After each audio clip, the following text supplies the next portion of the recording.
I mean, come on, let's face it.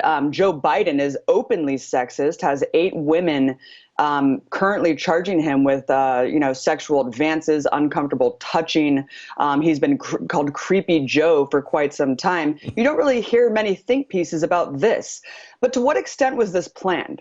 I think we pretty much are well aware that this was planned for quite some time, George. It looks like it was planned for about a year for Elizabeth Warren to kneecap Bernie Sanders right before the Iowa caucus. And I think she had this plan all along. I think she was really upset Bernie Sanders ran in the first place against her. She, like Hillary Clinton, thought that she was the anointed one, thought that it was her turn, thought that everyone would fall in line and she could just kind of take Bernie Sanders supporters, adopt some of this progressive rhetoric while throwing all of us under the bus, of course, as soon as she got elected.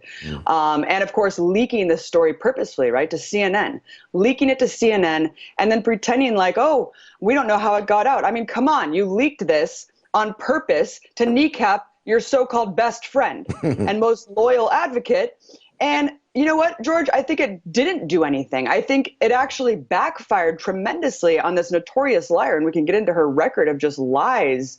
But I think that look at his debate performance.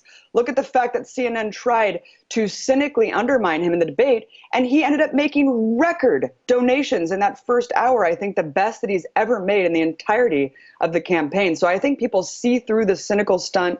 They see through this woke performance art, and they understand the issues, and they understand that Bernie Sanders has a lifetime record of progressive activism and credibility that cannot be undermined by someone that we now know as a snake.